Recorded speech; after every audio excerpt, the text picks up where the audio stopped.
असहयोग आंदोलन डालेंगे हेडिंग में, असहयोग आंदोलन।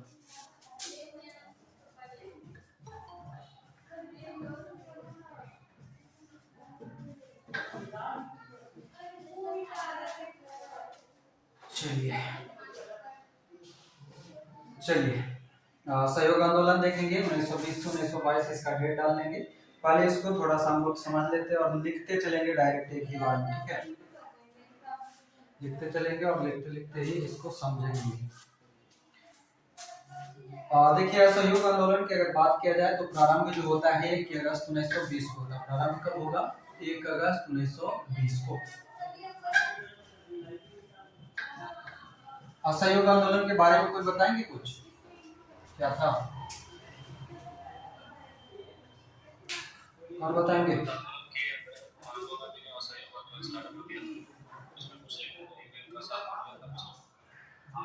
हाँ, और ये जो असहयोग आंदोलन है इसका पॉइंट वाइज लिखते चलेगा कि प्रारंभ जो हुआ वो 1 अगस्त 1920 को हुआ।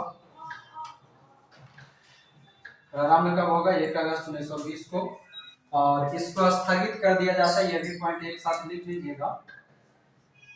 स्थगित जो किया जाता है वो 12 फरवरी 1922 को किया जाता है। कब?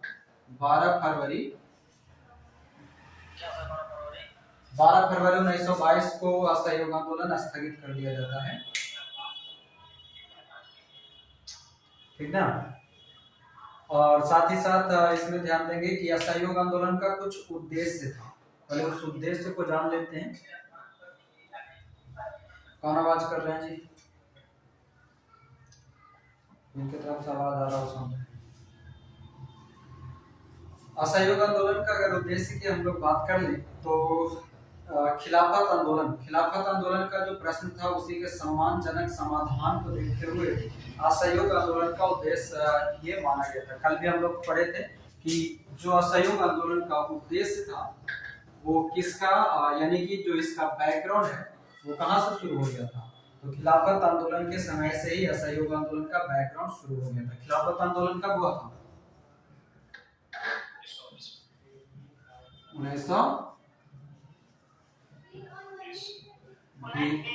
1920 में हुआ था खिलाफत आंदोलन, है ना। तो खिलाफत आंदोलन के प्रश्न का सम्मानजनक समाधान के लिए साथ ही साथ दूसरा उद्देश्य इसका यह भी था कि जो जलियांवाला बाग हत्याकांड हुआ था, जलियांवाला बाग हत्याकांड कब हुआ? 13 अप्रैल 1919 को हुआ था, है ना। उसके साथ साथ और क्या याद रख लेंगे? तो स्वराज की प्राप्ति, जो असहयोग आंदोलन का एक और उद्देश्य जो रखा गया था वह था स्वराज की प्राप्ति। तो इसे भी नोट कर लेंगे, स्वराज की प्राप्ति। ये इतना पॉइंट इससे संबंधित याद रखें। अब अगर हम बात करें असहयोग आंदोलन के प्रस्ताव का, यानी कि इसकी अब कहानी की अगर हम समझे तो असहयोग आंदोलन का जो प्रस्ताव है ये 4 सितंबर 1920, ध्यान देंगे 4 सितंबर 1920 को कांग्रेस के विशेष कलकत्ता अधिवेशन में इसका प्रस्ताव जो है वो लाया गया था। यह भी ध्यान रखिएगा कि प्रस्ताव का विरोध जो है चित्तरंजन दास और लाला लाजपत राय ने किया था। ध्यान रखेंगे असहयोग आंदोलन का प्रस्ताव कब आएगा? प्रस्ताव कब आएगा? 4 सितंबर 1920 को। कहां पर आएगा? तो यह लाया गया था कलकत्ता अधिवेशन। कलकत्ता अधिवेशन 1920 का अधिवेशन कौन किया था? अध्यक्षता कलकत्ता अधिवेशन 1920 के अध्यक्षता कौन करेगा? लाला लाजपत राय।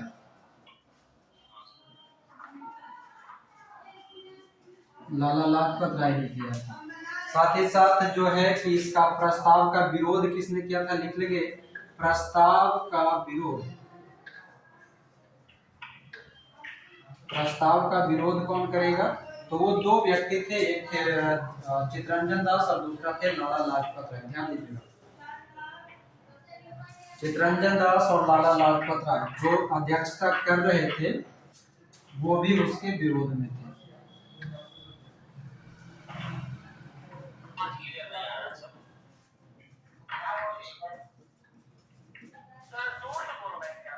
क्या हो गया, आवाज नहीं जा रहा? एक मिनट।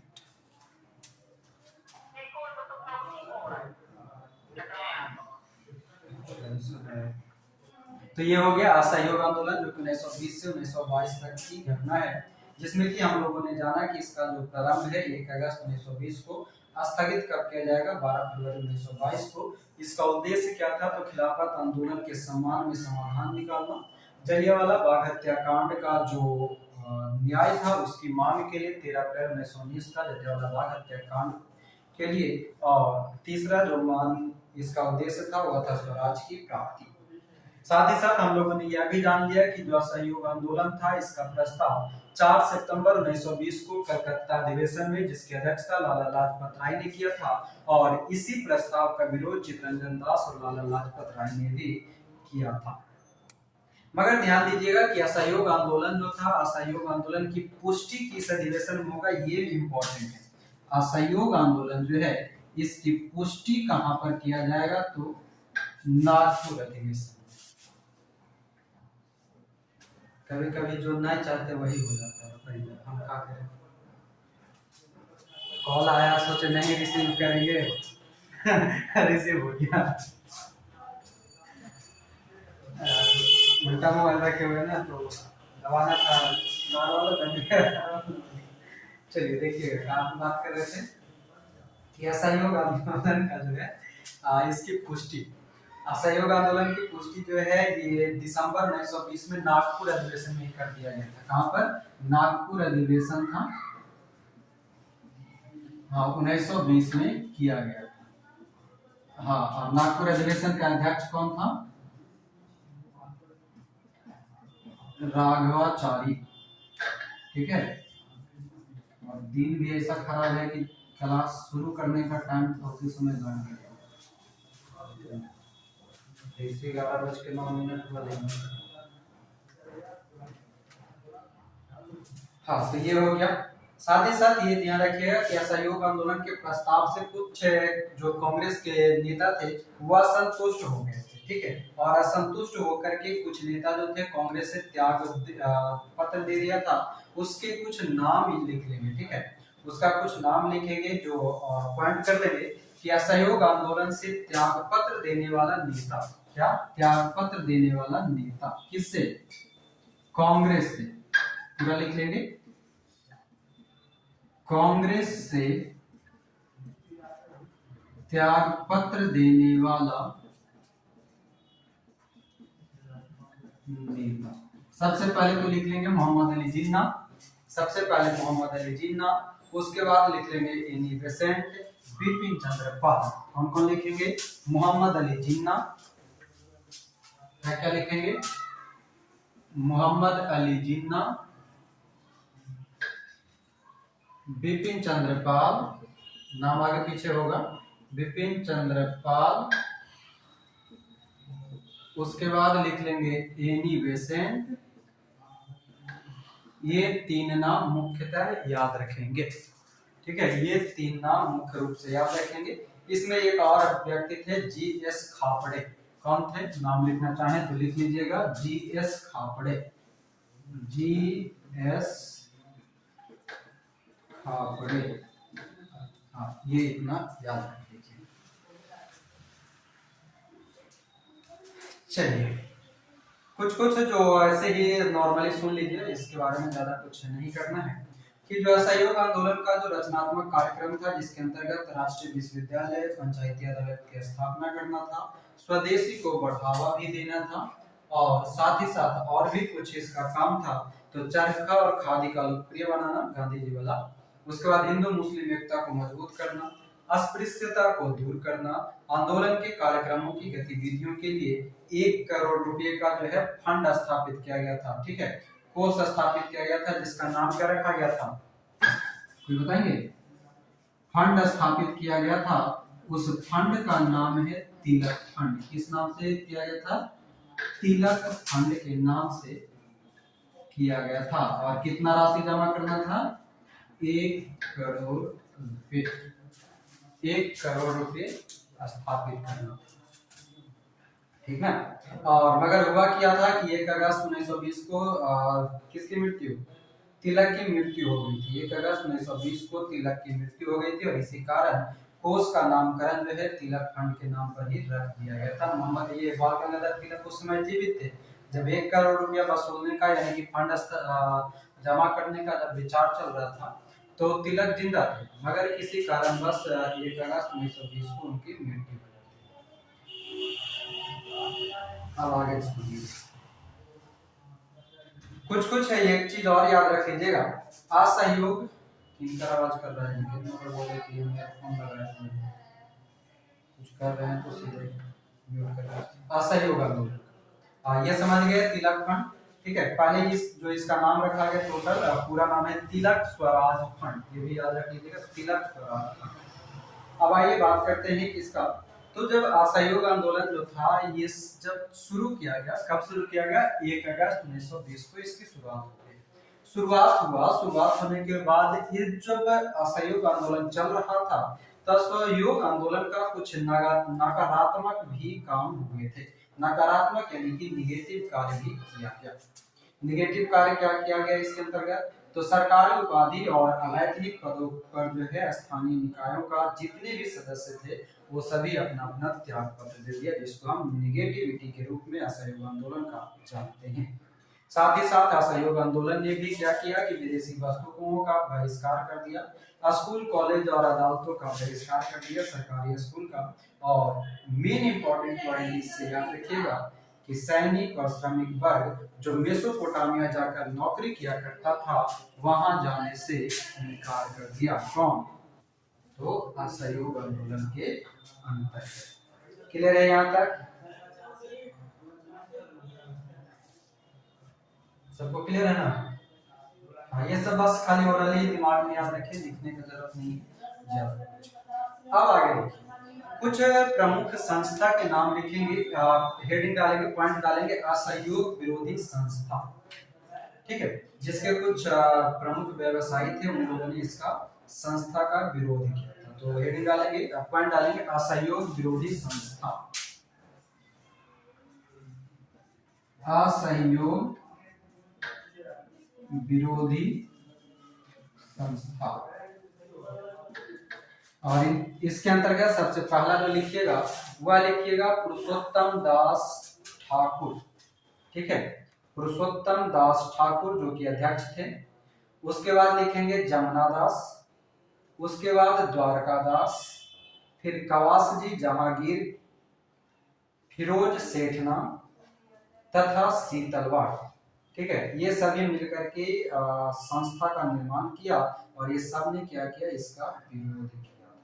इतना याद रख लेंगे। हाँ, नाम फिर से बोल दे रहे हैं, पुरुषोत्तम दास टंडन, क्या नाम है, पुरुषोत्तम दास टंडन,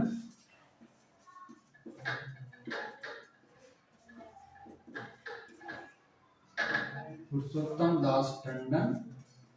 दूसरा नाम लिखेंगे कवासजी जहांगीर, क्या है, कवासजी जहांगीर, कवासजी जहांगीर। उसके बाद लिखेंगे पुरुषोत्तम दास टंडन, ये हो गया ना, पुरुषोत्तम दास ठाकुर हो गया, कवासजी जहांगीर हो गया। सीतलवाड़ लिखेंगे, सीतलवाड़, फिरोज सेठना, जमुना दास और द्वारका दास, जमुना दास और द्वारका दास, जमुना दास, जमुना दास, द्वारका दास, सीतलवाड़। क्लियर, चलिए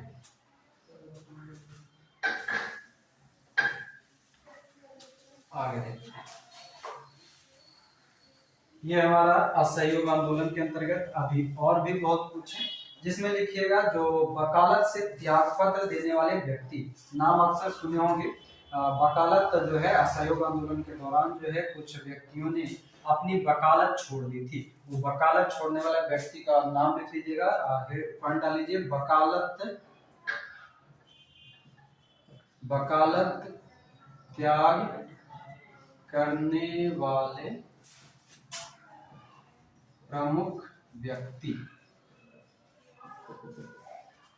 वकालत त्याग करने वाले प्रमुख व्यक्ति। इसके अंतर्गत कौन कौन सा, तो सबसे इंपॉर्टेंट कोई नाम बताएंगे एक दो?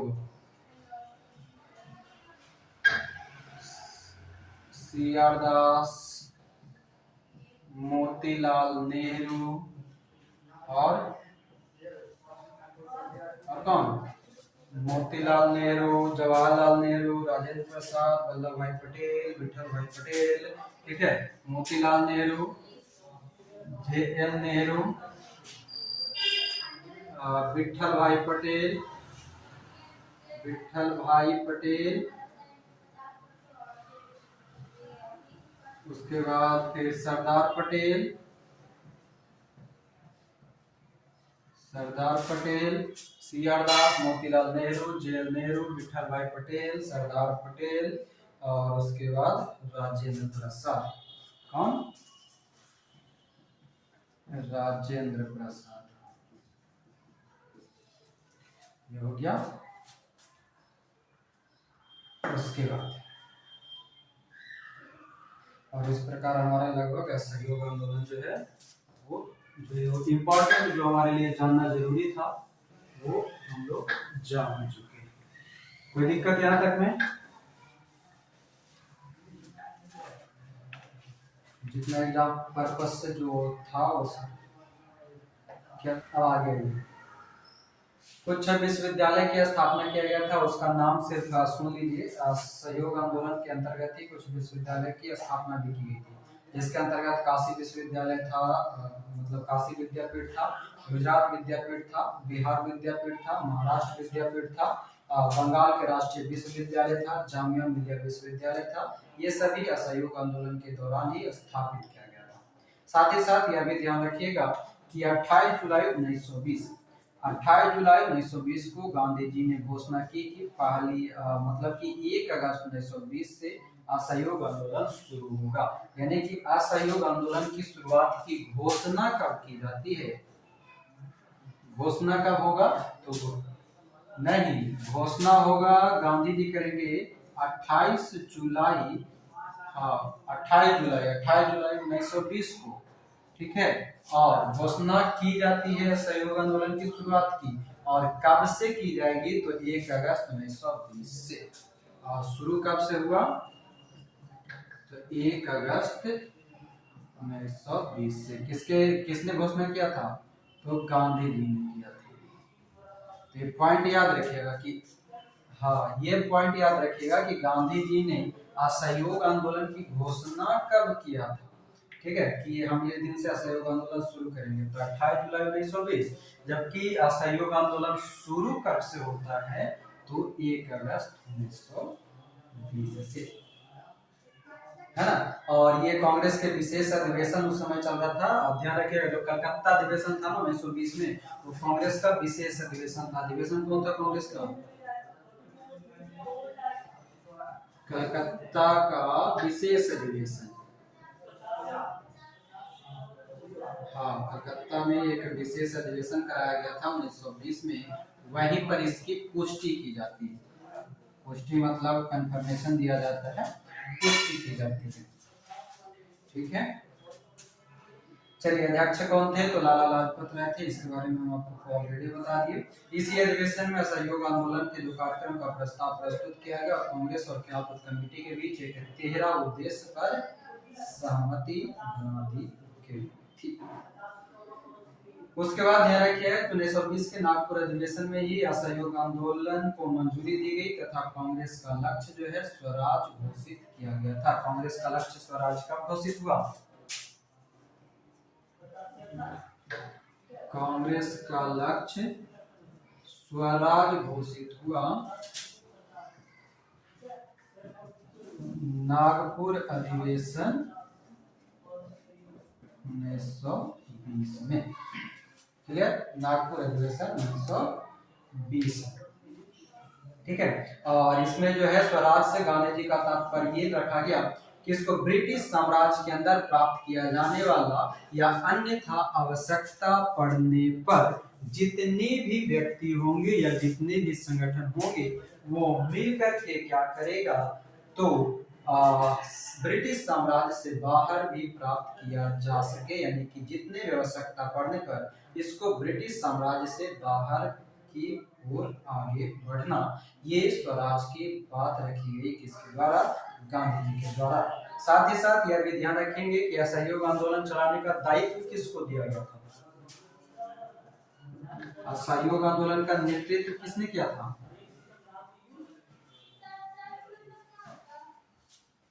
गांधी जी ने किया था। जहानाबाद में नेट न बंद थी, कैसे ज्वाइन कर रहे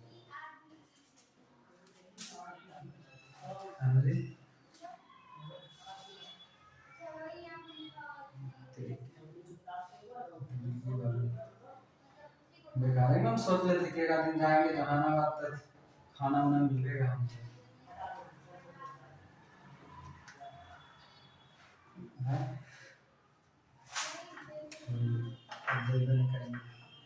अब जाइए न करेंगे हम जाना।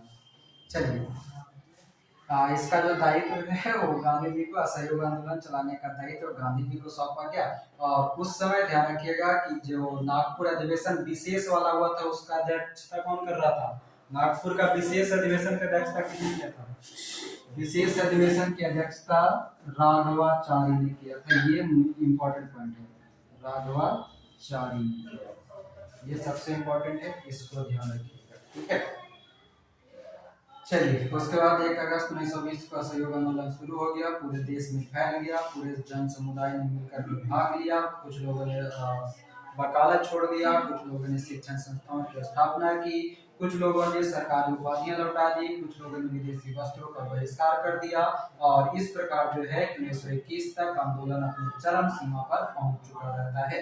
मगर ध्यान रखेंगे कि 1921 में जब ये असहयोग आंदोलन जो है वो अपनी चरम सीमा की ओर आगे की ओर अग्रसर था, इसी बीच में साल 1921 की कहानी है कि साल 1921 ईस्वी में ब्रिटिश साम्राज्य का एक राजा हुआ करता था।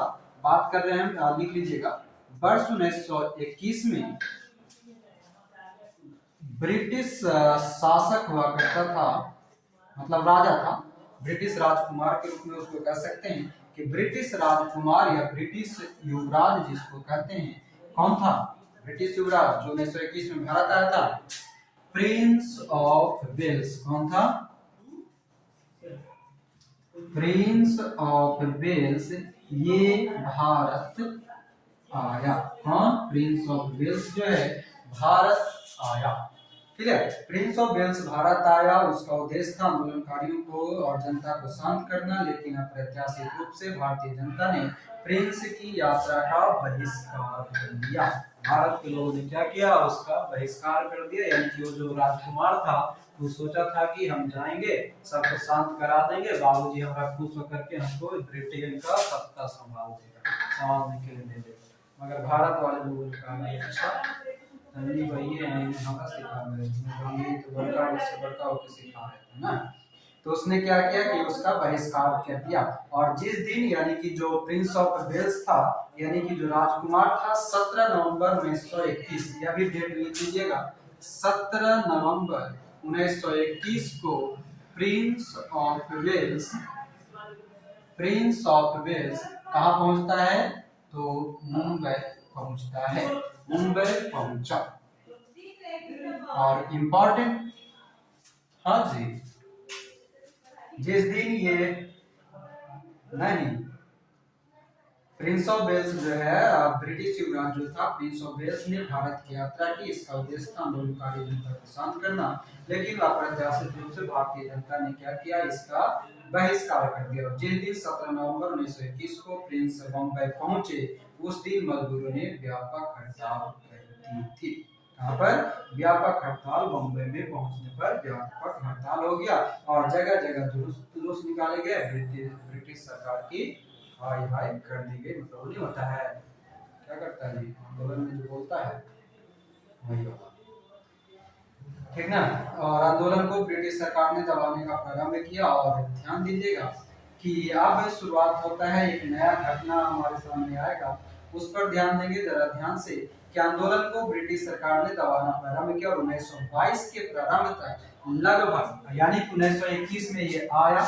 1921 में आने के बाद नवंबर में आया था ना, तो यानी कि नवंबर हाफ में आया ही था, 15 दिन बचा दिसंबर, लगभग 1.5 महीने बाद 1922 ईस्वी में यानी कि जो प्रिंस ऑफ वेल्स का विरोध जो हुआ, प्रिंस ऑफ वेल्स के विरोध के कारण अंग्रेजों को बुरा लगा और उसने भारतीय लोगों को दबाने का पूरी भरसक प्रयास कर दिया। जब पूरी भरसक प्रयास कर दिया, इसी को लेकर के साल 1922 में क्या किया गया कि साल 1922 तक लगभग 25 से 30 हजार लोगों को लोगों ने जेल में बंद कर दिया। क्या कर दिया? 25 से 30 हजार लोगों को जेल में बंद कर दिया गया। और जेल में बंद करने के कारण क्या हुआ कि ये सारे लोग तो बंद हो गए और उसी समय साल 1922 में कांग्रेस का पुनः एक वार्षिक अधिवेशन जो है 27 दिसंबर 1921 को अहमदाबाद में हुआ। ध्यान दीजिएगा क्या बात कर रहे हैं। कांग्रेस का एक विशेष अधिवेशन, ध्यान दीजिएगा 1921 में एक विशेष अधिवेशन हो रहा है कांग्रेस का। कहां पर? तो यह अहमदाबाद में हो रहा है 27 दिसंबर 1921 को। 27 दिसंबर 1921 को अहमदाबाद में। आवाज क्लियर है सबको? बात समझ में आ रहा है? हाँ।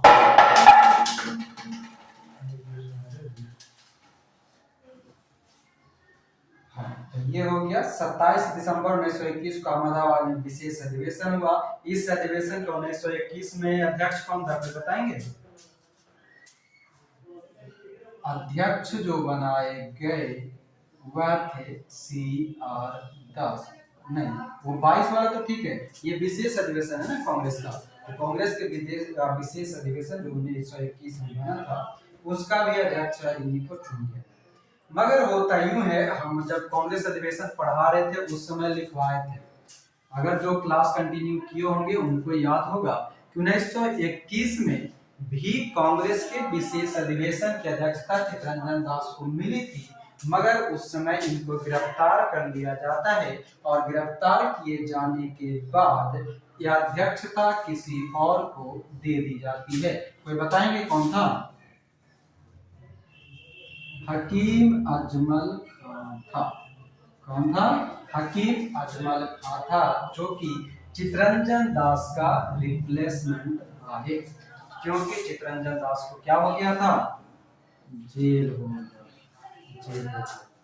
हाँ, पॉइंट आउट इसी तरह से लिखते चलिएगा। और इस अधिवेशन में चित्तरंजन दास जो थे जेल चले गए, लेकिन उन्होंने जाते जाते एक संदेश छोड़ करके गया कि सभी जितने भी युवक है उसको कम से कम वे सामने आना पड़ेगा। ठीक है, लोगों ने माना, लोगों ने अधिवेशन को लिया और अधिवेशन के साथ साथ जो आंदोलन चल रहा था सारा जिम्मा गांधी जी के ऊपर था। गांधी जी ने अपना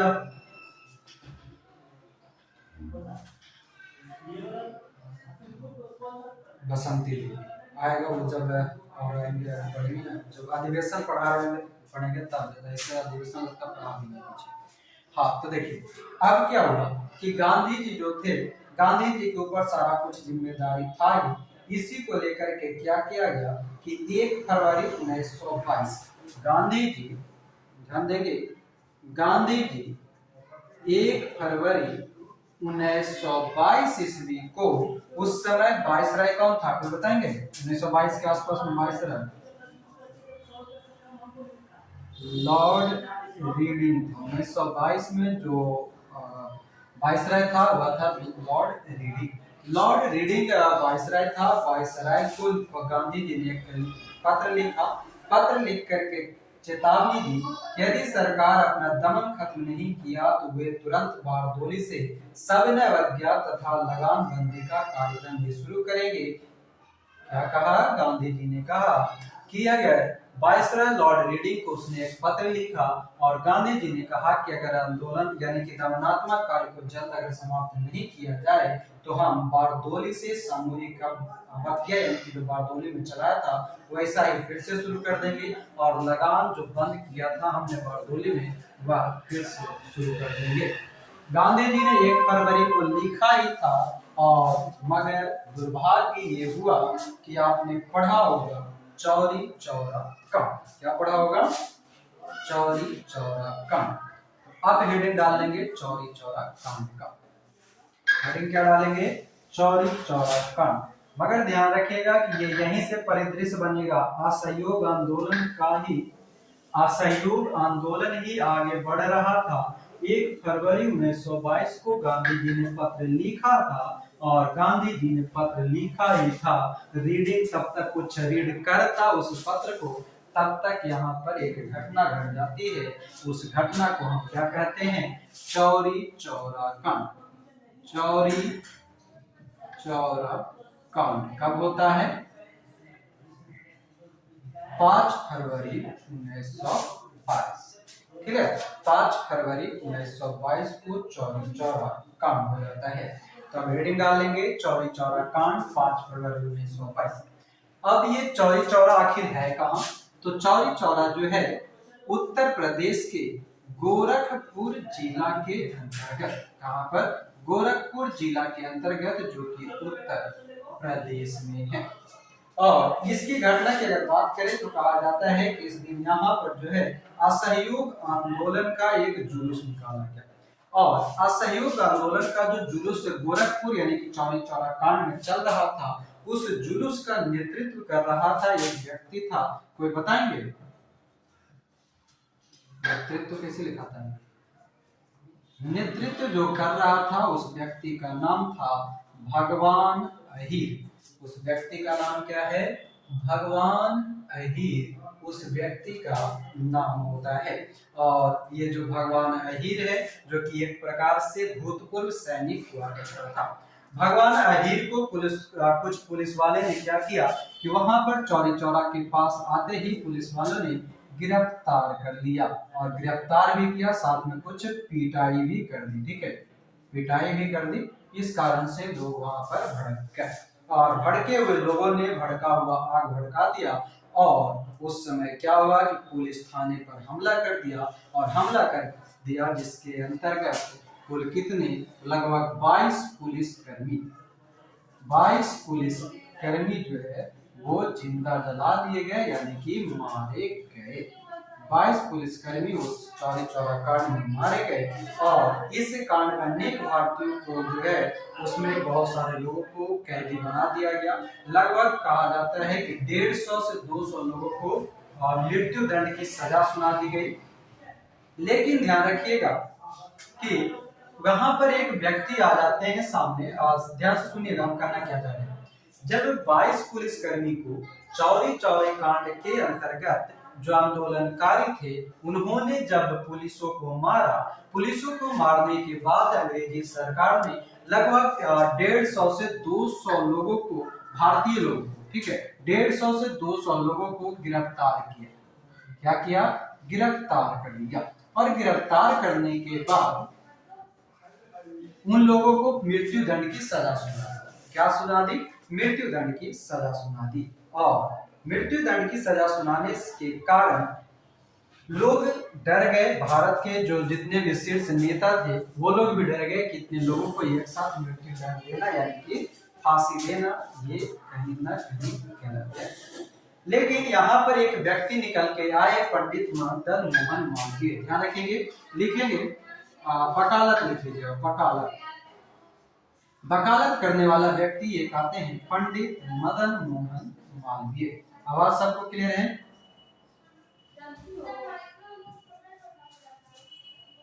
हाँ, तो पंडित मदन मोहन मालवीय ने पैरवी लगाया और पैरवी लगाते हुए इसने एक ऐसी दिमाग लगाई और दिमाग लगाते ही जहां लगभग 170 व्यक्तियों की चर्चा यानी कि जो हमने 150 से 200 का नाम लिया जिसमें लगभग 170 व्यक्तियों का कंफर्म डाटा कहीं कहीं पर दिखाई देता है उस 170 व्यक्तियों में मदन मोहन मालवीय ने लगभग 150 व्यक्ति को बचा लिए। क्या किए?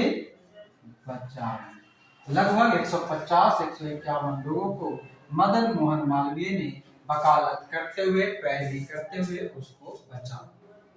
साथ ही साथ कुछ महिलाएं भी उस समय शामिल थी। वो सभी महिलाओं ने भी मिल करके उन सभी लोगों को बचाने में अपना काम किया था। ये था हमारा चौरी चौरा कांड। मगर यहीं पर चौरी चौरा कांड समाप्त नहीं होता है, इसके कुछ परिणाम होते हैं। चौरी चौरा कांड के परिणाम क्या होते हैं तो आप पढ़े होंगे, जानते होंगे कि गांधी जी को जब ये सारी घटना पता चला, और गांधी जी को जब पता चला तो गांधी जी मन में कहे कि हमने तो ऑलरेडी वायसराय को लिख चुका है लेटर कि आप जल्दी से जल्दी खत्म करो, मगर आप लोग इतना जल्दी ये काम कर दिया कि हमको ये वापस लेना पड़ेगा। और गांधी जी जो थे वो ठहरे बिल्कुल अहिंसावादी, उनको हिंसा पसंद था नहीं, और हिंसा पसंद था नहीं तो गांधी जी क्षुब्ध होकर के क्या किए कि 12 फरवरी 1922 गांधी जी वापस से ये जो असहयोग आंदोलन को वापस कब करेंगे? असहयोग आंदोलन को वापस कब करेंगे? 12 फरवरी 1900 किसको नहीं, चौरी चौरा क्यों वापस होगा? असहयोग आंदोलन को वापस किया जाता है जी।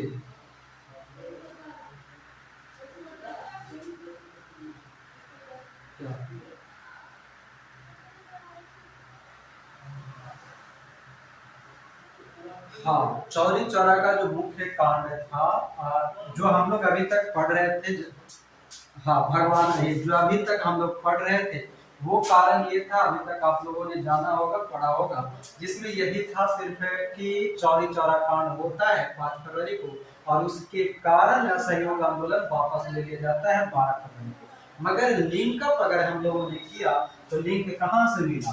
गांधी जी लेटर लिखे कब? 1 फरवरी को। गांधी जी लेटर लिखे 1 फरवरी को, 1 फरवरी 1922 को। चौरी चौरा कांड कब हुआ? 5 फरवरी 1922 को। और असहयोग आंदोलन वापस कब हुआ? 12 फरवरी 1922 को। तो ये 3-4 पॉइंट ध्यान में रखिएगा।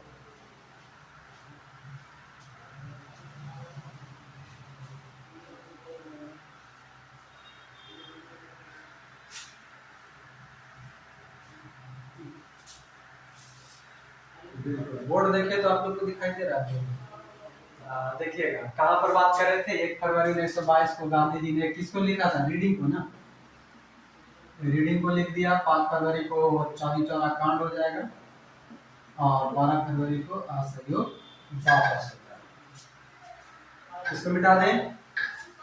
अब आप लोग अब आप लोग इस यहाँ से भी देख देख करके लिख सकते हैं, दिखेगा तो नहीं दिखेगा तो जैसे बोल रहे और जिनका क्लास छूटेगा वो आधा अधूरा अंधेरा वाला वीडियो दे देंगे, वो वीडियो लाइट करके अभी आया है। ठीक है, चलिए हाँ बात कर रहे थे कहाँ पर? आप देखिए हुआ है कि 12 फरवरी 1922 वापस कब हो रहा है असहयोग आंदोलन? 12 फरवरी 1922। ठीक है, 12 फरवरी 1922 को जब असहयोग आंदोलन जो है स्थगित करवा दिया गया कांग्रेस कार्यकारिणी समिति के द्वारा, जिनके तरफ सवाल हो रहे थे। और उसके बाद होता यूं है कि कांग्रेस का जो ये प्रस्ताव जो यानी कि वापस करने का जो प्रस्ताव लिया गया था वो कहां पर? तो बारडोली बैठक में, क्योंकि ये सभी लोग मौजूद कहां थे? गुजरात में थे, बारडोली में। बारडोली में क्या चल रहा था? बारडोली में चल रहा था जो लगान वसूली ये सभी के कारण जो चल रहा था, वहीं पर लोग मौजूद थे, क्योंकि जब बारडोली सत्याग्रह चल रहा था उसके बाद ही वहां पर कुछ कमियां रह गई थी। बारडोली सत्याग्रह कब हुआ था? बारडोली आंदोलन कब? 1928 में। मगर 1928 से पहले ही बारडोली में जितने भी अंग्रेजों के द्वारा जो कुछ काम किए गए थे, यानी कि असंतुष्ट भरे काम जो किए गए थे, उस सभी को लेकर के कांग्रेस के जो कार्यकारी लोग थे वो कहां पर, बारदोली में मौजूद थे, वहीं पर गांधी जी भी मौजूद थे। कांग्रेस ने इस निर्णय का निंदा भी किया और गांधी जी के निर्णय को मगर गलत बता दिया। गांधी जी ने जैसे ही वापस लिया असहयोग आंदोलन को, वापस लेते ही क्या किया, कांग्रेस ने इसकी निंदा कर दी कि गांधी जी का ये वापस लेना कहीं न कहीं गलत है। इसी को लेकर के कुछ व्यक्ति का नाम लिखिए गांधी जी की आलोचना करता, गांधी जी के आलोचना करता किस एवज में, तो असहयोग आंदोलन वापस लेने के एवज में गांधी जी को कुछ लोगों ने आलोचना किया था। उसका नाम लिख लेंगे मोतीलाल नेहरू, मोतीलाल नेहरू, सुभाष चंद्र बोस, बाप बेटा दोनों थे, मतलब कि मोतीलाल नेहरू हालत एक हो गया, एमएल नेहरू, फिर आपका जेएल नेहरू, उसके बाद आपका सुभाष चंद्र बोस, उसके बाद सी आर दास, ये सभी नाम लिख लेंगे, ML Nehru, JL Nehru, Subhash Chandra Bose, C R दास। साथ ही साथ और भी अगर लिखना चाहते हैं तो आप लिख सकते हैं शौकत अली। शौकत अली कौन, अली बंधु था कोई, हाँ, तो उसी में से एक व्यक्ति थे शौकत अली। कौन, शौकत अली। और एक व्यक्ति और लिख लेंगे सी राजगोपालाचारी,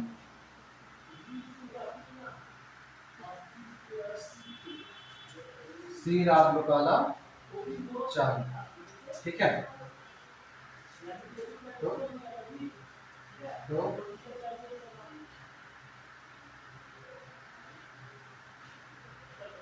मेरा कहाँ, मैंने हम रिकॉर्ड नहीं कर, आपका गूगल मीट का जो चल रहा है वो हम दिखा रहे हैं, गूगल मीट का कैमरा में, बाकी तो रिकॉर्ड हो रहा है उसका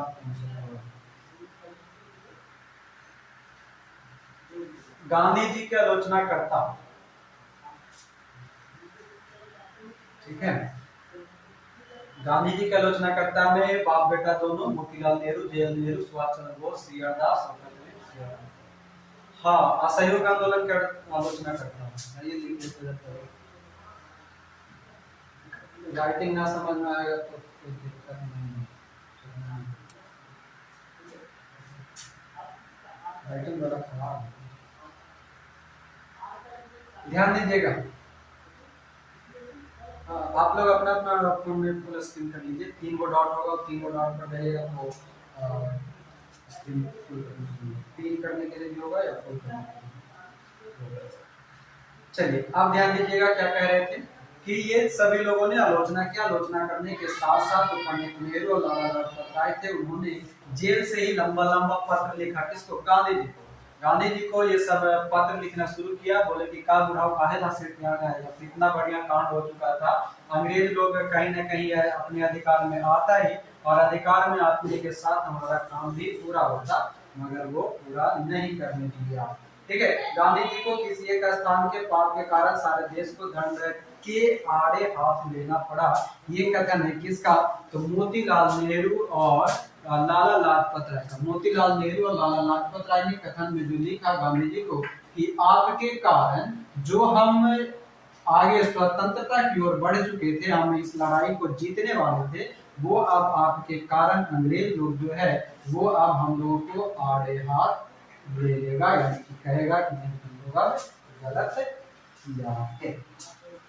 साथ ही साथ जो नहीं, ये नेहरू, मोतीलाल नेहरू, लाला लाजपत राय, साथ ही साथ जो अब जवाहरलाल नेहरू, जवाहरलाल नेहरू क्या कह देते हैं कि हम सबको बड़ा दुख हुआ जब हमने सुना कि हमारी लड़ाई उस समय बंद कर दी गई जब हम सफलता की ओर थे। यहाँ पर सफलता की ओर थे, जब हम सफलता की ओर थे उस समय हमारी लड़ाई को बंद कर दी जाती है।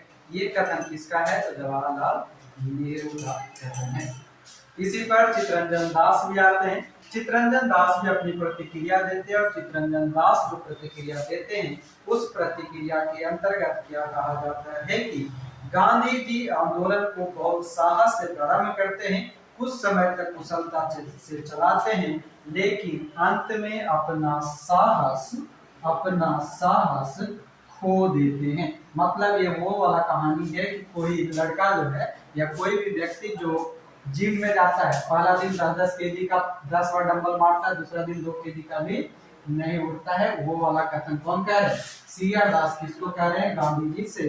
कि गांधी जी कोई भी जो आंदोलन है या योजना है उसको जितनी साहस से वो शुरू करते हैं, मगर वो आखिरी होते होते बीच में आते आते वो साहस वो खो जाते हैं। हम ही लोग में से बहुत सारा लोग जब पढ़ाई की शुरुआत करते हैं तो ऐसा लगता है कि आज तो उखाड़ फेंकेंगे, है ना? छोटा छोटा वाला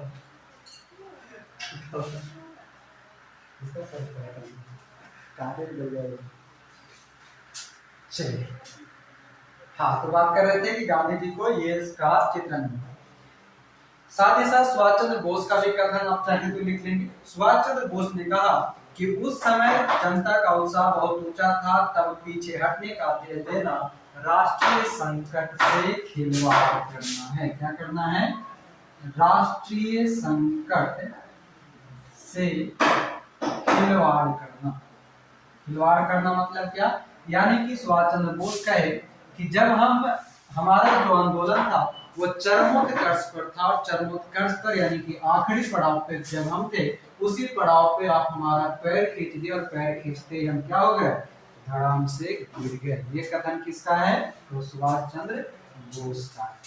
ठीक है, अब आइए, ये सभी का आलोचना जो है गांधी जी ने को सुनाई दिया। किनका? मोतीलाल नेहरू का सुनाई दिया, जवाहरलाल नेहरू का सुनाई दिया, सुभाष चंद्र बोस का सुनाई दिया, चित्तरंजन दास का सुनाई दिया।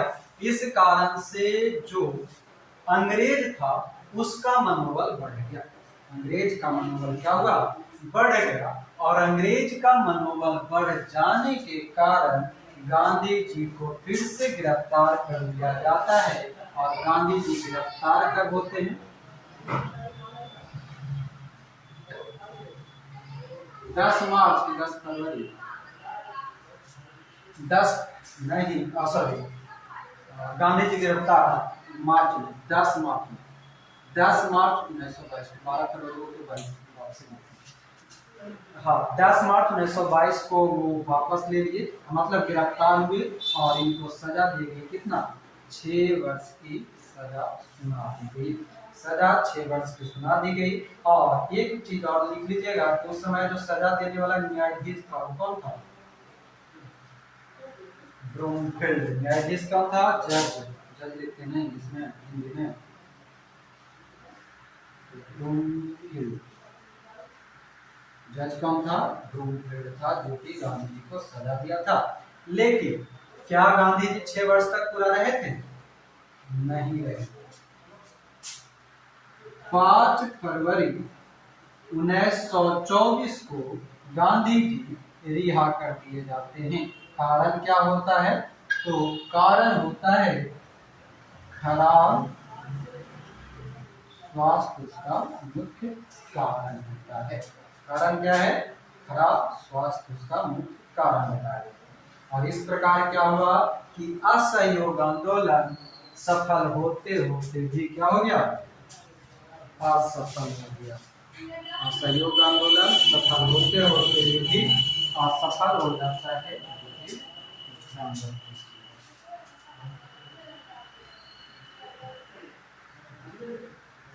क्यों दिया? मतलब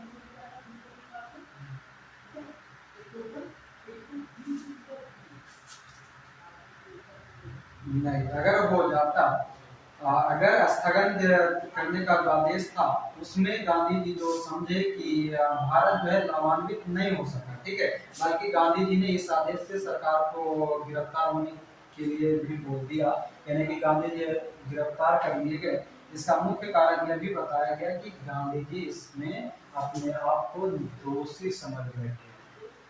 ठीक है, क्या समझे? समझे कि नहीं? नहीं समझ रहा। व्यवहार में वो संतुष्ट नहीं। गांधी जी जो है अब ये वापस लेने के कारण जो है बहुत सारे ऐसे उनके मन का सवाल था, मगर वो जब देखे कि जब हम अहिंसा पे काम कर रहे, गांधी जी क्या कर रहे थे, अहिंसा पे काम कर रहे, लोगों ने वहां पर कर दिया हिंसा, और हिंसा करने के कारण गांधी जी के मन में ठेस पहुंचा कि लोग मेरा बात तो मान नहीं रहे, इसलिए लाओ हम वापस ले लेते, बाद में देखा जाएगा जो होगा सो होगा। गांधी जी डायरेक्टली वो अपने ऊपर इसका यश नहीं लेना चाह रहे थे, इसका ये कारण नहीं था, और यही कारण था कि खिलाफत आंदोलन भी जो था, हाँ खिलाफत आंदोलन भी जो था वो गांधी जी की भूल थी, और इस प्रकार का भी जो असहयोग आंदोलन, खिलाफत आंदोलन, ये सभी जो कहीं ना कहीं असफल जो रहा था, उस असफलता के पीछे गांधी जी का एक कारण है, और इसी कारण लोगों ने उनको कहा भी क्या दिया कि गांधी जी कोई भी आंदोलन को चढ़ाते थे, इतना जोर शोर से शुरू करते हैं लगेगा कि हाँ अब हम आजाद हो गए, अगर आजाद होते होते बीच में लड़खड़ा होते उठा रहे कि आज ठीक है हम दोनों बराबर हैं, कल जिस दिन आप थोड़ा सा ऊपर हो जाइएगा, पड़ोसी नीचे रहेगा, तो ऊपर से मारिएगा एक लाख तो वो नीचे गिर जाएगा, तो गाँव घर में जितना झगड़ा होता है ज्यादातर एरे से होता है, पड़ोसी से, पड़ोसी से ही मतलब सब सही, हमारा तो सबसे ज्यादा झगड़ा एरे से होता है, कहियो नहीं ये जो मेरा। चलिए तो ये हो गया हमारा, एक चीज और कथन के रूप में याद रख लीजिए, सुन लीजिए कि एक अंग्रेज अधिकारी था कुकलैंड, तो बताएंगे कुकलैंड का कथन है गांधी जी को लेकर, कुकलैंड का एक कथन है कि गांधी जी ने आंदोलन को क्रांतिकारियों गांधी जी ने आंदोलन को क्रांतिकारी बनाने के साथ लोकप्रिय भी बना दिया। अभी तक आंदोलन जो था नगरों तक सीमित था, वो धीरे धीरे गांधी जी के आंदोलन के कारण सभी जो है ग्रामीण क्षेत्र तक पहुंच गया। इसके अंतर्गत जो श्रमिक है, मजदूर है, जो शिक्षित लोग है, वो सारे लोग भी इसमें शामिल होना शुरू हो गया, और सारे के सारे लोग जागरूक हो गए। तो चौरी चौरा कांड क्लियर, कोई दिक्कत यहाँ तक में नहीं होनी चाहिए। चलिए अब अगला पॉइंट क्या है, चौरी चौरा कांड के बाद क्या था, स्वराज पार्टी।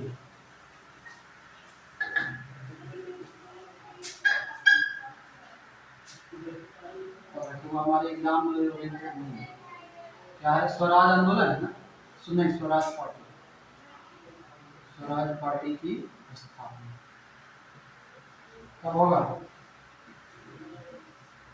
स्वराज पार्टी की स्थापना 1923।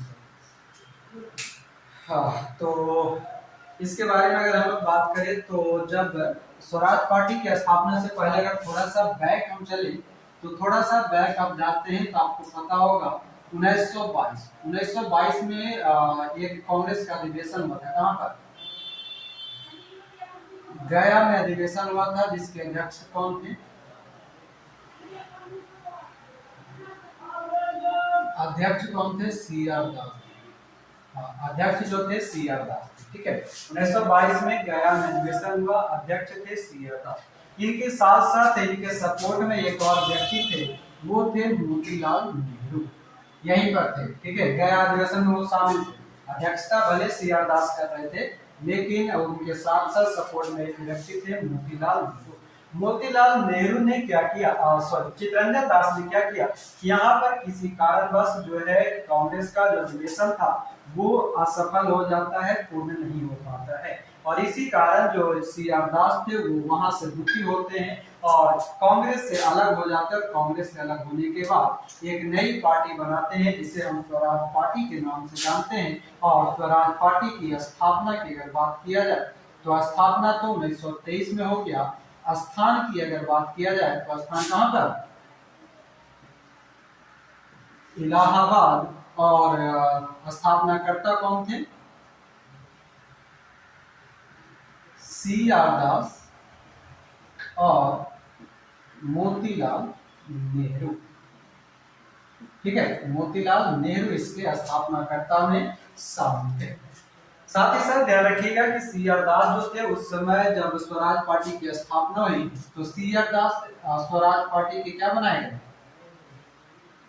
अध्यक्ष बना दिए।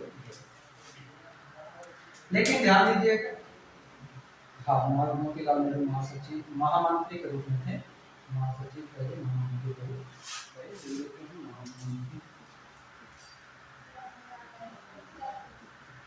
ठीक है। अब आइए इसका उद्देश्य कुछ जान लेते हैं। कुछ व्यक्ति इसके समर्थन में थे, समर्थक का नाम लिख लीजिए कुछ, जैसे आपको मतलब कि कांग्रेस से सारे लोग दुखी था उसी में समय ये जब स्वराज पार्टी की स्थापना हुई तो स्वराज पार्टी के समर्थक में लिखिएगा, स्वराज पार्टी के समर्थक में लिख लीजिएगा सी राजगोपालाचारी,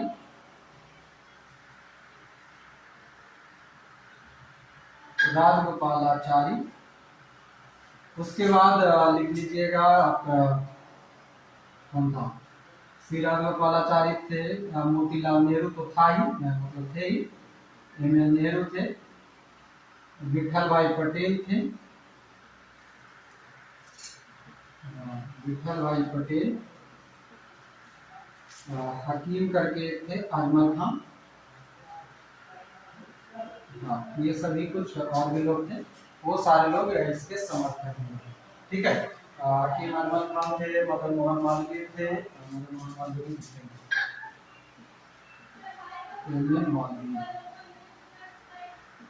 आगे कर लीजिएगा, बहुत सारे व्यक्ति इस इंसान का, श्री राजगोपालाचारी है, तो आपका हकीम अजमल खान है, मदन मोहन मालवीय है, जयकर था, आलिंगर थे, ये सभी इसमें शामिल हैं। अब ध्यान दीजिएगा कि इसका कुछ उद्देश्य था, पार्टी बनाएगा तो हर एक पार्टी का कुछ उद्देश्य होता है ना। अनमोल जी आपका पार्टी का है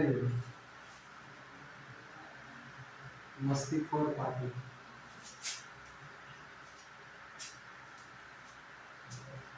सबसे पहला उद्देश्य था इसका स्वराज की प्राप्ति, ठीक है। सबसे पहला उद्देश्य लिख लेंगे स्वराज की प्राप्ति, इसका सबसे पहला उद्देश्य था। उसके बाद इसका जो उद्देश्य था उस उद्देश्य में इसका दूसरा उद्देश्य था कि जो उस समय जो सरकार का क्या संसद जो होता था, संसद में प्रवेश करना, यानी कि चुनाव जीत करके सदन में जाना। यही कारण है कि आगे चल करके जब 1925 का बम कांड पड़ेगा उस समय जो विठल भाई पटेल नाम का जो व्यक्ति जो अध्यक्षता कर रहे होते हैं वो यहीं से निकल के गए हुए हैं, ठीक है। इसका उद्देश्य क्या होता है कि भारत को स्वराज दिलाना, परिषद में प्रवेश करना और साथ ही साथ सरकार की नीतियों का हमेशा विरोध करना। ये सारा उद्देश्य तीन को बोले वो लिख लीजिएगा। मुख्य जो है स्वराज की प्राप्ति यही मेन, ठीक है। वही डोमिनियन स्टेट तो अलग करने के लिए सबसे पहला स्वराज प्राप्त करना। स्वराज का मतलब ये अपना, स्वराज का मतलब क्या है, अपना। तो वो डोमिनियन राज वो इंग्लिश में आप लोग भी कह लीजिए, डोमिनियन राज तो बाद में देगा उसको मजबूरन देना ही पड़ा। अब देखिए होता ही है कि असहयोग आंदोलन समाप्त हो चुका था। असहयोग आंदोलन की समाप्ति के बाद हुआ यूं कि 1919 की एक घटना होती है कि कांग्रेस में व्यवस्थापिका के लिए चुनाव होता है, होना रहता है मगर चुनाव हो नहीं पाता।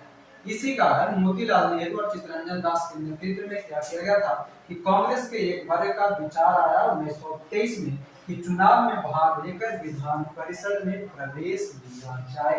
और ये दो व्यक्ति थे जिसने प्रवेश दिलाने के लिए काम किया था। कब? 1923 का चुनाव में, 1923 के चुनाव में ये परिषद में भाग लेने के लिए जाना था और सरकार का विरोध करने का निश्चय था।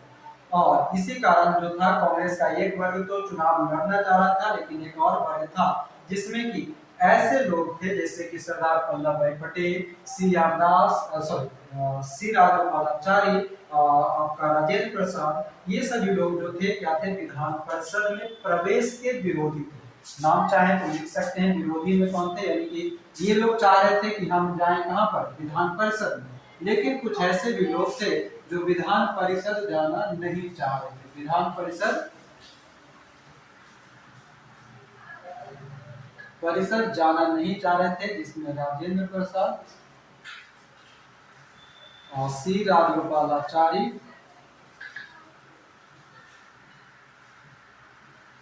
आयंगर, ये सभी व्यक्ति जो थे राज्य विधान परिषद में जाना नहीं चाह रहे थे। शॉर्टकट में लिखते रहिएगा, नहीं जाना चाह रहे। ठीक है, एक पटेल जी भी थे, पटेल जी को लिख दीजिए सरदार जी। अब देखिए हुआ ये कि जब 1922 का जब दिसंबर में जो गया अधिवेशन हुआ तो सीआर दास और मोतीलाल नेहरू के नेतृत्व में हुआ।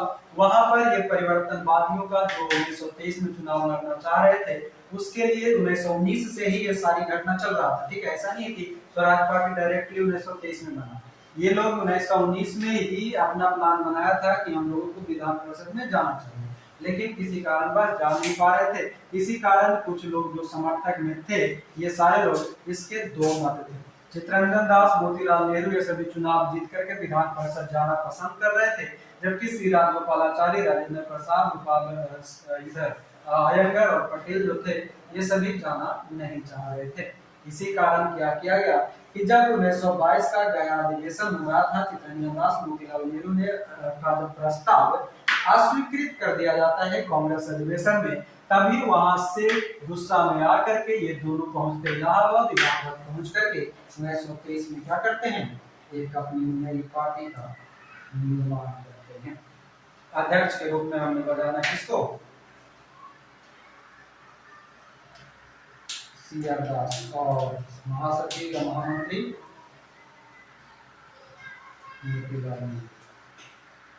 चलिए। मगर ध्यान रखिएगा कि जब ये 1923 में प्रस्तावना कर लिए तो क्या कांग्रेस से इनका कोई मोह माया है? बताइएगा, कांग्रेस से ही अलग हुए हैं तो कांग्रेस से कोई मोह माया भी होगा? नहीं होगा।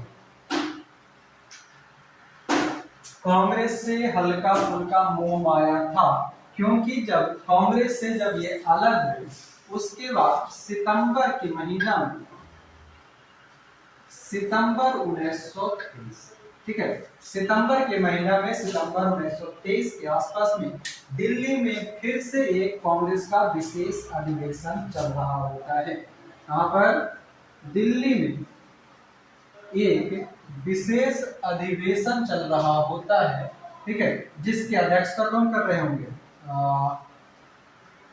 मौलाना, वही ना, अबुल कलाम ना,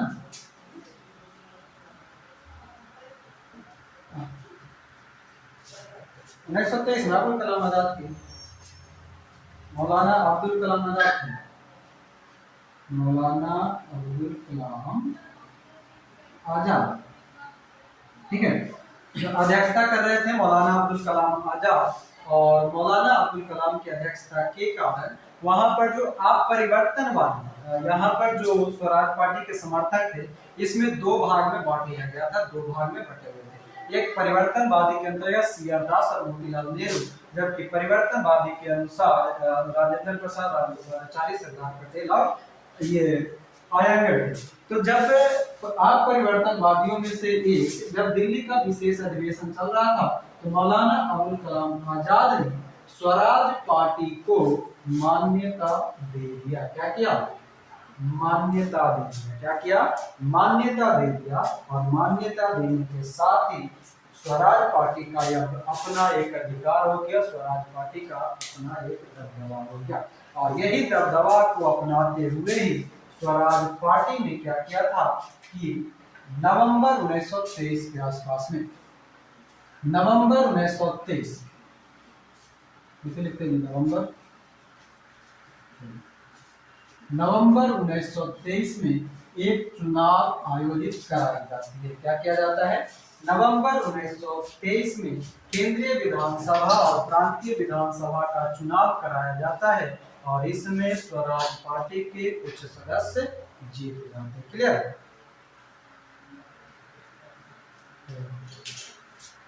कुछ लोग क्या होता है स्वराज पार्टी, परिवर्तनवादी के अंतर्गत चित्तरंजन दास, मोतीलाल नेहरू, अपरिवर्तनवादी के अंतर्गत राजेंद्र प्रसाद, श्री राजगोपालाचारी, आयंगर और सरदार वल्लभ भाई पटेल। क्लियर है?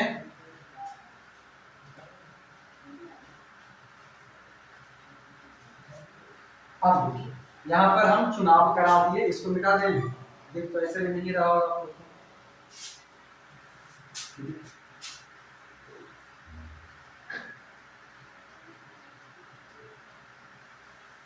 जी, जो विधान परिषद में जाना चाह रहे थे वो परिवर्तनवादी, और जो नहीं जाना चाह रहे थे वो अपरिवर्तनवादी के रूप में जाने गए। अपरिवर्तनवादी के रूप में सरदार पटेल, राजेंद्र प्रसाद, अयंगर, श्रीहरि गोपालाचारी ये सभी थे, जबकि परिवर्तनवादी के अंतर्गत सी आर दास, मोतीलाल नेहरू मुख्यतः शामिल थे। जब सितंबर 1923 में दिल्ली का विशेष अधिवेशन, जिसकी अध्यक्षता मौलाना अबुल कलाम आजाद कर रहे होते हैं, उसी अधिवेशन के अंतर्गत स्वराज पार्टी को मान्यता दे दी जाती है, और जस्ट अगले महीने यानी सितंबर, अक्टूबर, नवंबर 1923 में केंद्रीय विधानसभा, देखिएगा, केंद्रीय विधानसभा और विधान परिषद की चुनाव रखे गया था। क्या रखा गया था? चुनाव रखा गया था।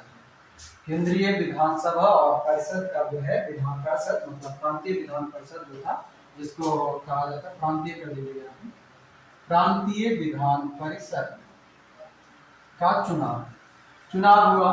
चुनाव में 105 सीट पर चुनाव लड़ी गई, जिसमें से 40 सीट किसको मिल गया? स्वराज पार्टी। इसको 105 में से 40 सीट से अधिक पर जो है ये स्वराज पार्टी आ गई। और स्वराज पार्टी जो था ये मुख्य रूप से मध्य प्रांत में अपनी सरकार बनाई थी। यहाँ पर क्षेत्र जो था वहां पर मध्य प्रांत किसको कहा जाता था?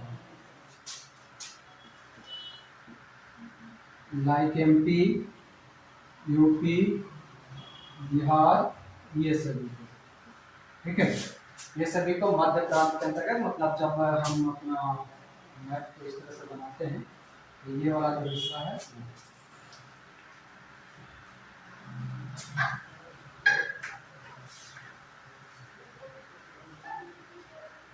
एक बार में कौन मैप बना लेते हैं?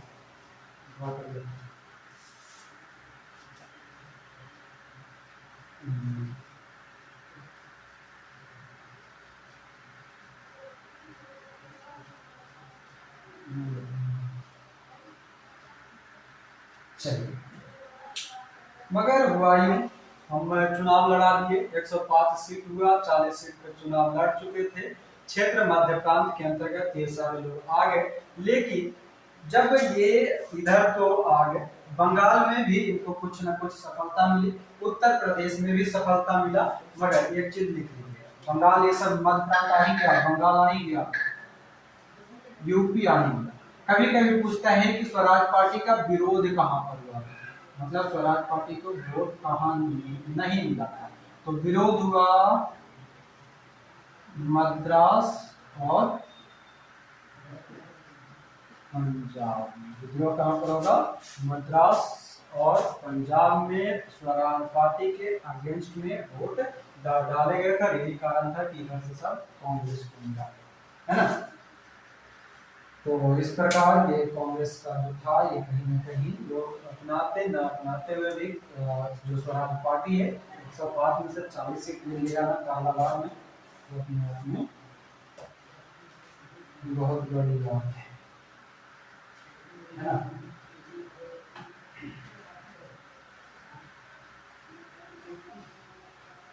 गांधी जी इस सब के बारे में एक कथन कहते हैं, तो बताएंगे।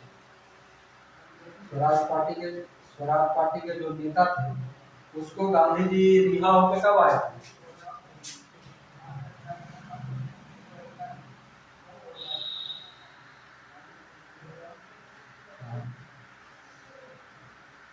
गांधी जी जब 1924 में रिहा होकर आए, स्वराज पार्टी 1923 का चुनाव जीत चुका था, तो गांधी जी रिहा होने के बाद स्वराज पार्टी के लिए एक कथन कहे और कहे कि स्वराज्यों ने इतने कम समय में अपने आप को जो, ये मतलब ये हम अपने लैंग्वेज में बोल रहे हैं, उनका कथन करने के साथ शॉर्टकट नहीं है, ठीक ना। उनका कथन इस प्रकार से था कि स्वराज्यों ने अपने कम समय के अंतर्गत एक सच्चा देशभक्त और एक अनुभवी एवं ईमानदारी का परिचय दिया है, ठीक है। सच्चा एवं अनुभवी एवं ईमानदार देशभक्त का परिचय दिया है, संज्ञा दिया है। ये कथन किसका? गांधी जी ने जब 1924 में रिहा होकर के आए तब।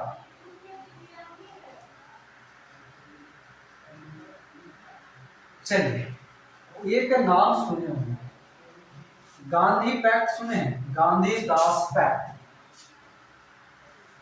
सुने हैं? क्या है गांधी दास पैक्ट?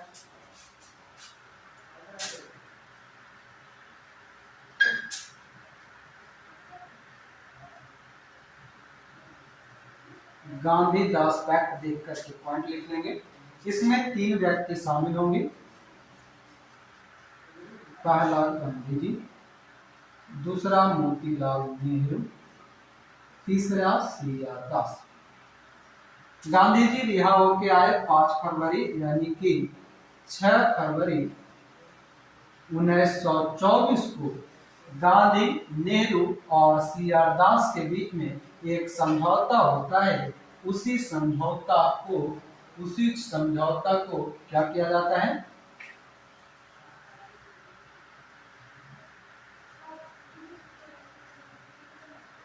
गांधी दास पैक्ट के नाम से जाना जाता है।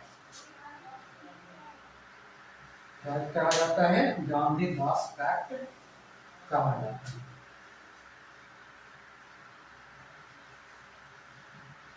चलिए, और ये गांधी दास पैक्ट हुआ। गांधी जी स्वराज्यों से खुश थे, इसलिए गांधी दास पैक्ट हुआ। इसका कुछ तो उद्देश्य भी रखा गया होगा, है ना।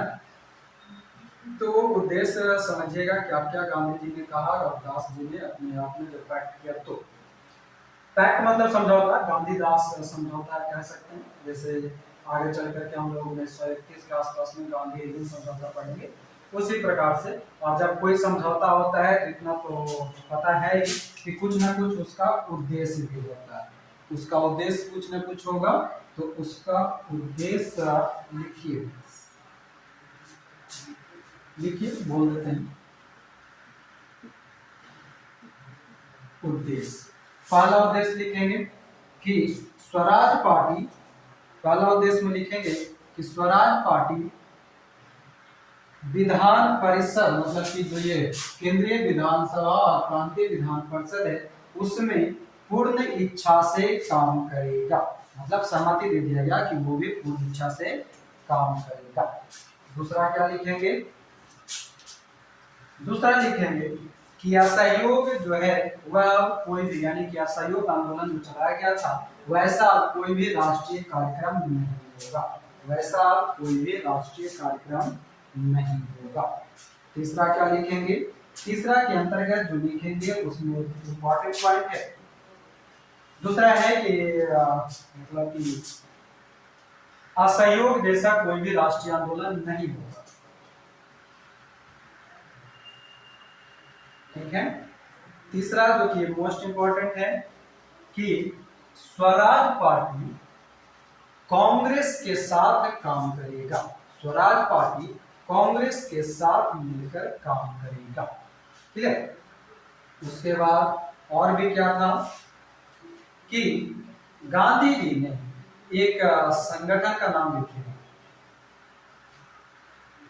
All India spinners association. All India spinners association. Spinners का मतलब होता है चरखा, ज्यादा टेंशन नहीं लेगा। मतलब अखिल भारतीय चरखा संघ, इंग्लिश में बोलते हैं all India spinners association, Hindi में उसको बोलते हैं अखिल भारतीय चरखा संघ। गांधी जी को ये प्रस्ताव भी दे दिया, ठीक है। और गांधी जी उसके तहत क्या कर रहे थे कि खादी वगैरह का प्रचार कर रहे थे, ठीक है। चरखा और खादी का प्रचार प्रसार करने का अधिकार भी दिया गया, ठीक है। स्वराज पार्टी कांग्रेस का अभिन्न रंग रहेगा। और उसके बाद असहयोग जैसा कोई राष्ट्रीय कार्यक्रम नहीं होगा। गांधी जी को क्या कहा गया कि ऑल इंडिया स्पिनर्स एसोसिएशन के अंतर्गत खादी और चरखा का प्रचार प्रसार करेंगे। और मोस्ट इम्पोर्टेंट उद्देश्य में एक लिखेंगे, जो मुख्य पॉइंट है वो गांधी जी 1924 के कौन सा अधिवेशन, बेलगांव अधिवेशन की अध्यक्षता करेंगे। उनको ये अध्यक्षता दे दिया गया। ठीक है, गांधी जी को ये अध्यक्षता दे दी जाए। यहां तक क्लियर?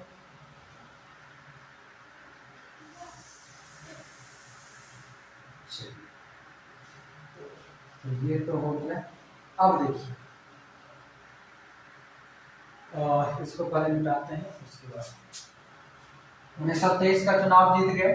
केंद्रीय विधानसभा प्रांतीय विधान परिषद में चुनाव जीते। 105 में से 40 सीट को वो जीत करके स्वराज पार्टी आया। मध्य प्रांत में सबसे ज्यादा उसको वोट मिल गया। और उत्तर प्रदेश, बंगाल, ये सभी में मिला। मद्रास, पंजाब में उसका विरोध हुआ। गांधी जी 5 फरवरी 1924 को रिहा होकर के आए। 6 फरवरी 1924 को गांधी, नेहरू और सी आर दास के बीच में गांधी दास पैक्ट होता है, जिसके अंतर्गत स्वराज्यों को एक मान्यता दे दिया गया। गांधी जी को 1924 का बेलगांव अधिवेशन की अध्यक्षता दे दी गई। Gandhi ji all India spinners association के तहत खादी और चरखा को प्रचार प्रसार कर रहे थे। और साथ ही साथ कांग्रेस के साथ स्वराज पार्टी कांग्रेस का अभिन्न अंग बन चुका है। क्लियर यहाँ तक स्वराज पार्टी? अब आगे स्वराज पार्टी 1924 तक तो ये अभिन्न अंग बन चुका है, यानी कि गांधी दास पैक्ट हो चुका है। 1923-24 में जो चुनाव हुआ, उस चुनाव के तहत वो अपनी सफलता भी प्राप्त कर चुका है। इसी कारण केंद्रीय विधानसभा के अंतर्गत अध्यक्ष पद की चुनाव होने वाली थी। ठीक है, किसका? केंद्रीय विधानसभा के अंतर्गत अध्यक्ष पद की चुनाव होने वाली थी, जिसके अंतर्गत ध्यान दीजिएगा 1925 में, कब? 1925 में बात है, 1925 का केंद्रीय विधानसभा का बात है। केंद्रीय विधानसभा के तहत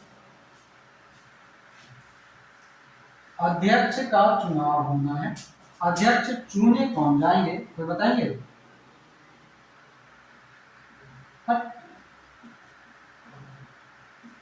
अनमोल जी, अनमोल जी हैं तो चलो, विठल भाई पटेल। कौन बनाए जाएंगे? विठल भाई पटेल बनाए जाएंगे। ठीक ना? तो ये हो गया केंद्रीय विधानमंडल के अध्यक्ष चुने। साथ ही साथ ये याद रखेंगे कि उसी समय और भी कुछ स्थानीय चुनाव हुए थे, मतलब कि स्थानीय निकाय और नगर पालिका का चुनाव हो रहा था। लिख लीजिएगा,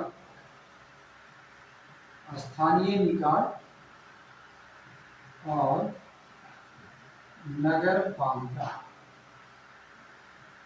पालिका का चुनाव हुआ और 1923-24 के अंतर्गत हो रहा था। ठीक है, इसमें जो है राजेंद्र प्रसाद पहला पंडित है।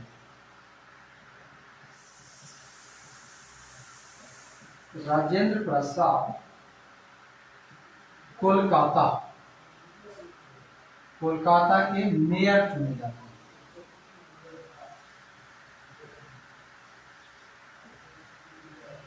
कोलकाता के मेयर चुने जाते हैं। ठीक है, चले गए।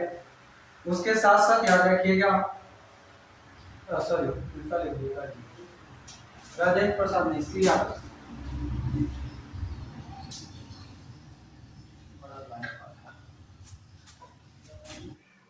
चलिए इसमें सुधार कर लीजिएगा, जो कलकत्ता के मेयर चुने गए थे वो सी आर दास चुने गए थे। ठीक है, राजेंद्र प्रसाद।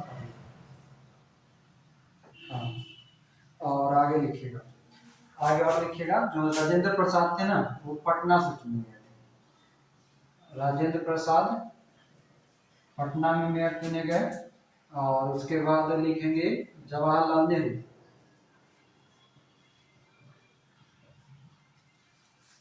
जवाहरलाल नेहरू इलाहाबाद से। जवाहरलाल नेहरू इलाहाबाद से चुने जाते हैं। और 1925 में फिर एक और विठल भाई पटेल, अगला लिखिएगा विठल भाई पटेल, उसी में विठल भाई पटेल ये अहमदाबाद से मेयर चुने जाते हैं। ये 1923-24 का बात कर रहे हैं, ठीक है। 1923-24 में जब स्थानीय निकाय और न्यायपालिका का चुनाव हुआ, जिसमें CR दास कलकत्ता से, राजेंद्र प्रसाद पटना से, जवाहरलाल नेहरू इलाहाबाद से, विठल भाई पटेल अहमदाबाद से अध्यक्ष मतलब कि नगर पालिका के अध्यक्ष चुने गए। 1925 में जब जो जहां से थे वहीं से 1925 में फिर विठल भाई पटेल जो है केंद्रीय विधानमंडल के अध्यक्ष चुने जाते हैं और AR Iyengar public accounts committee के सदस्य बनाए जाते हैं। तो AR अयंगर का नाम लिख लीजिएगा, AR अयंगर ये क्या चुने जाते हैं, तो public accounts committee, public accounts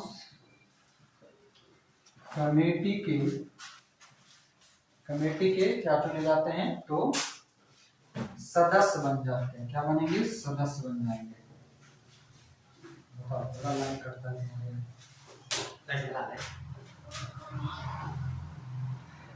क्या हो गया, AR Iyengar public accounts committee के सदस्य बन गए।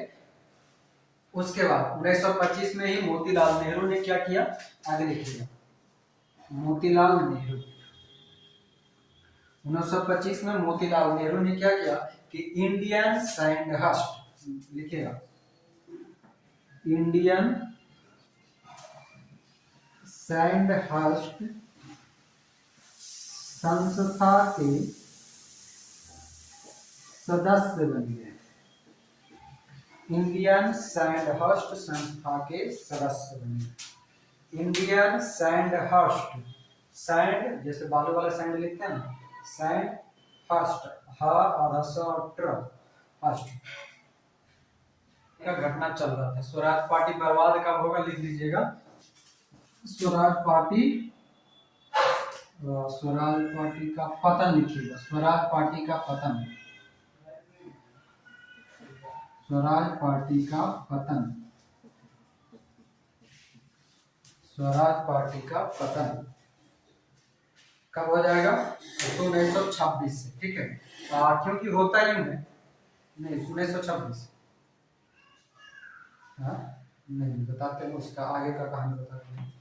होता ही है कि जब ये 1925 तक जो चुने गए विठल भाई पटेल, उसके बाद धीरे धीरे ना स्वराज पार्टियों के ईमानदारी पे शक उठने लगा कि लोग सहयोगियों का साथ दे रहा है, कोई सरकार का साथ दे रहा है, यानी कि सब अंदर ही अंदर अपने में टूटना शुरू हो गया। और इसी बीच क्या हुआ कि 16 जून 1925, देखिएगा 16 जून 1925, 16 जून 1925 को CR दास की मृत्यु हो जाती है। CR दास की क्या होता है, मृत्यु हो जाता है। और मृत्यु हो जाने के कारण क्या होती है, जो दल था वो मुख्यतः कमजोर हो जाता है। और 1926 में जब चुनाव हुआ तो 1926 के चुनाव में स्वराज पार्टी जीत नहीं सका और इसलिए फिर मुस्लिम सांप्रदायिकतावादी का विधानमंडल में प्रतिनिधित्व बढ़ गया। फिर भी कई अवसरों पर स्वराज पार्टियों ने अपनी सफलता कहीं कहीं पर लिया, मगर वो नहीं हो सका। और फिर 1928 ईस्वी में सार्वजनिक सुरक्षा विधेयक पर सरकार की पराजय हुई और समय के साथ धीरे धीरे 1928, ठीक है, स्वराज पार्टी का पतन 1926 से शुरू हुआ। कब से, 1926 से शुरू हुआ और पूर्ण रूप से कब बन गया,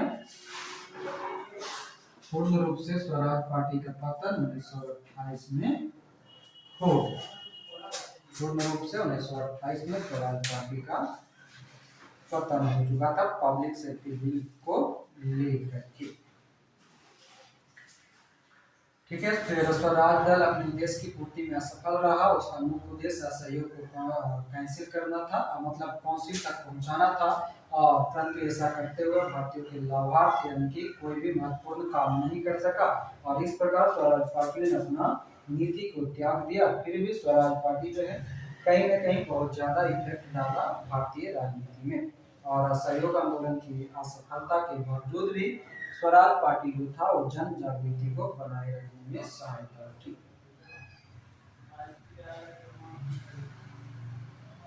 और ध्यान दीजिएगा, इसका एक कुछ कार्य लिख लीजिए, ठीक है। स्वराज पार्टी का प्रमुख कार्य में लिखिए, स्वराज पार्टी के प्रमुख कार्य जो न चाहते हुए भी वो रहते रहते कुछ कुछ अच्छा काम कर दिया था। उसमें जो सबसे पहला लिखेंगे गोलमेज परिषद की मांग, पहला लिखेंगे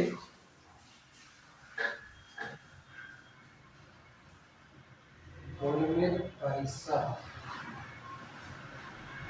की मांग। दूसरा लिख लेंगे मूडीमैन समिति की नियुक्ति, मूडीमैन समिति की नियुक्ति। और तीसरा लिख लेंगे साइमन कमीशन की नियुक्ति की मांग, साइमन कमीशन की नियुक्ति की मांग। ये तीन लोग काम उसका इम्पोर्टेंट। चलिए तो हम लोग साइमन कमीशन पढ़ेंगे, साइमन कमीशन अगले क्लास में पढ़ेंगे, ठीक है।